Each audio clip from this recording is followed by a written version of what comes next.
जी अस्सलाम वालेकुम, मैं हूं डॉक्टर नाइला गायनी सॉल्यूशन के फ़ोरम से। अच्छा, एक वीडियो जिसके ऊपर मैंने काफ़ी दिनों से सोचा हुआ था कि मैं वीडियो बनाऊंगी, लेकिन मैं नहीं बना पा रही थी।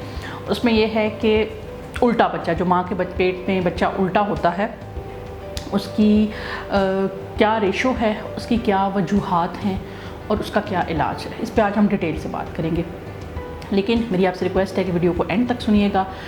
चैनल को आपने सब्सक्राइब करना है और वीडियो को आपने लाइक करना है। ये मेरे लिए बड़ी हौसला अफजा चीज़ होती है। तो बच्चे का उल्टा होना को क्या कहते हैं? ब्रीच। अक्सर आप जाते हैं अल्ट्रासाउंड कराते हैं तो डॉक्टर आपको कहते हैं भी आपका बच्चा उल्टा है और आप परेशान हो जाते हैं। सबसे पहले तो मैं इस वीडियो में आपको बता दूं कि आपका बच्चा पहले महीने से लेके 8वें महीने के एंड तक बहुत सारी पोजीशन चेंज करेगा। तो आपने पहले 8 महीने तो बच्चे की पोजीशन को लेके बिल्कुल परेशान नहीं होना। क्यों?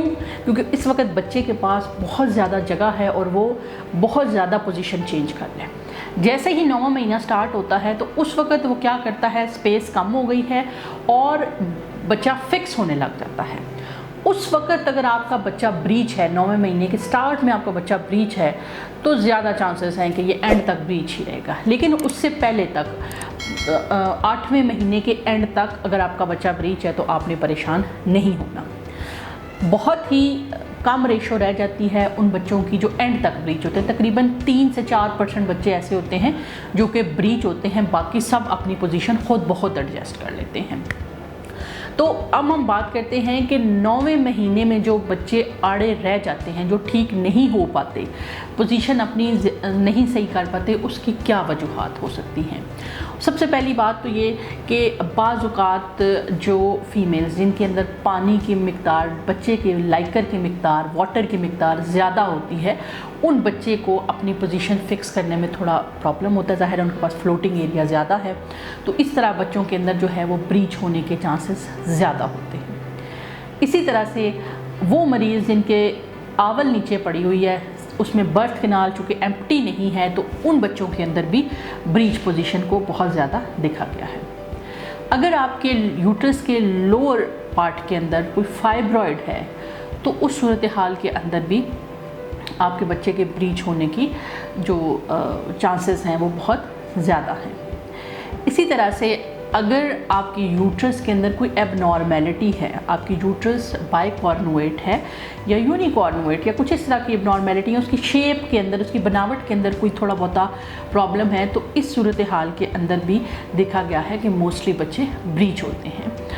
और इसी तरह से कुछ बच्चे ऐसे होते हैं कि जिनके अंदर खुदा न खास्ता अगर हेड का डायमीटर ज़्यादा है, कि उसके हेड के अंदर पानी है जिसको हाइड्रोकेफलस कहते हैं, या बच्चे के अंदर कोई और बनावटी निकाइस हैं, यानी बच्चे एक चीज़ होती है जिसको हम कहते हैं मस्कुलर डिस्ट्रॉफी, इस तरह के बच्चे की मूवमेंट बहुत कम होती है, तो वो भी क्या होता है कि मोस्टली ब्रीच पोजीशन में फ़िक्स हो जाता है। तो ये थी कुछ वजूहात, लेकिन ये सिर्फ 50% केसेस में होती हैं। 50% केसेस में कोई वजह नहीं होती और बच्चा ब्रीच होता है।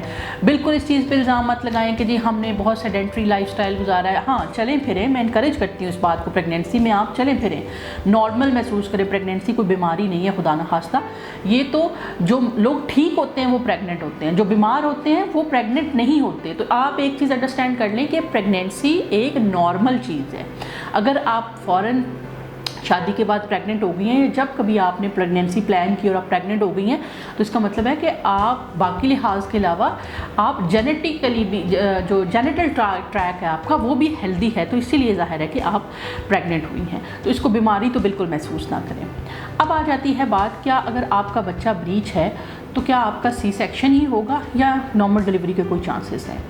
तो पहली बात तो ये कि अगर ये आपका दूसरा, तीसरा या चौथा बच्चा है और उससे पहले वाले सारे बच्चे आपके नॉर्मल पैदा हुए हैं, तो इसका मतलब ये है कि आप अपने बच्चे को नॉर्मल पैदा कर सकती हैं।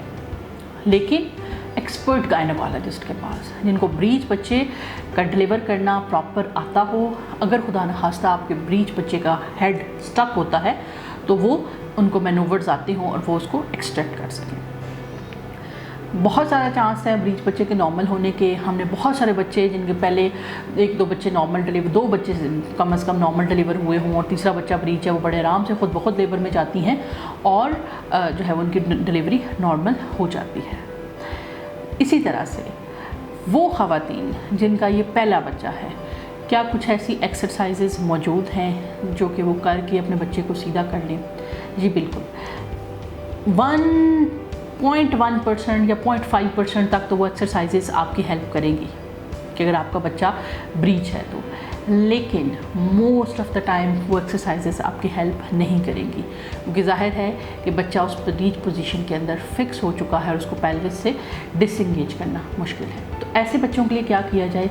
ऐसे बच्चों के लिए एक तरीक़ाकार होता है जिसको कहते हैं एक्सटर्नल केफेलिक ओवेरियन, ECV।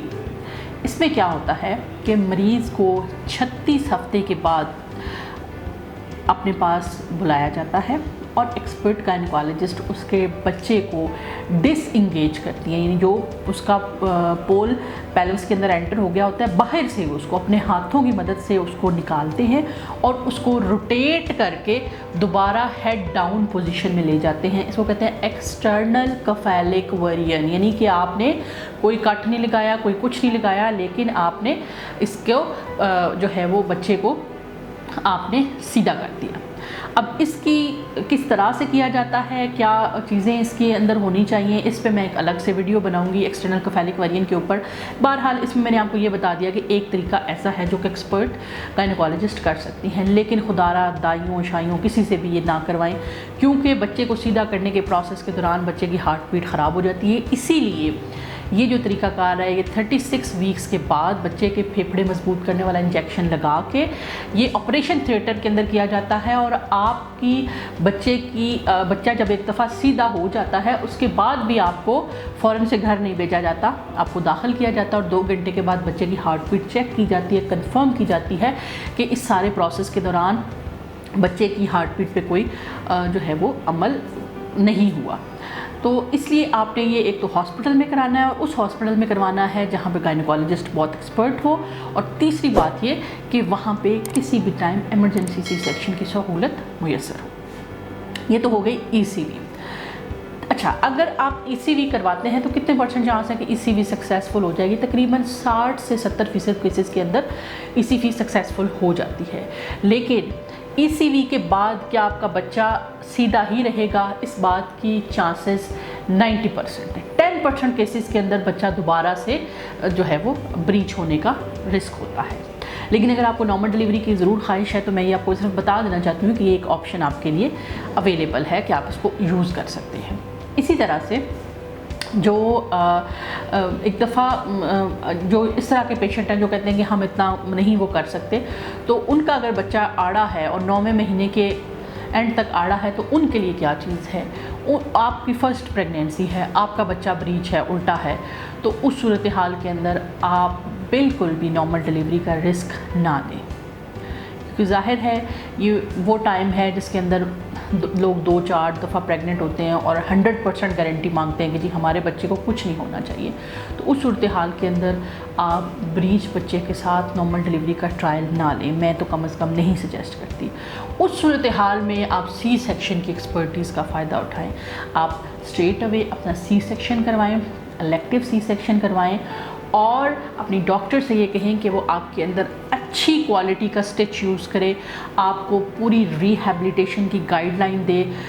आपको शायद हफ्ते 1 के बाद पता भी नहीं चलेगा कि आपका C सेक्शन हुआ है या नॉर्मल डिलीवरी हुई है। तो बिल्कुल अपने जहन में कोई वहम ना पालें। इसके लिए ना करें, अगर आपका बच्चा ब्रीच है तो एंड पे आप और आपकी ये फ़र्स्ट डिलीवरी है तो आप बिल्कुल आप आराम से अपना नॉर्मल डिलीवरी की तरफ चले जाएँ। अब इस वीडियो के 2 पार्ट्स हैं, एक एक्सटर्नल केफेलिक ओवेरियन, वो भी अगर मैं यहाँ पे ही बता दूँगी तो वीडियो बहुत लंबी हो जाएगी। दूसरा ये कि ब्रीच बच्चे को सीधा करने की एक्सरसाइजेस, वो भी मैं एक अलग वीडियो के अंदर, वही वीडियो होगी जिसमें फ़र्स्ट पार्ट ये होगा कि हम क्या एक्सरसाइजेस कर सकते हैं जिससे कि जो है वो ब्रीच पे भी अपनी पोजीशन चेंज कर ले, और इसी तरह से एक्सटर्नल केफेलिक ओवेरियन यानी कि डॉक्टर जो है वो अपने हाथों की मदद से किस तरह से बच्चे को सीधा करते हैं।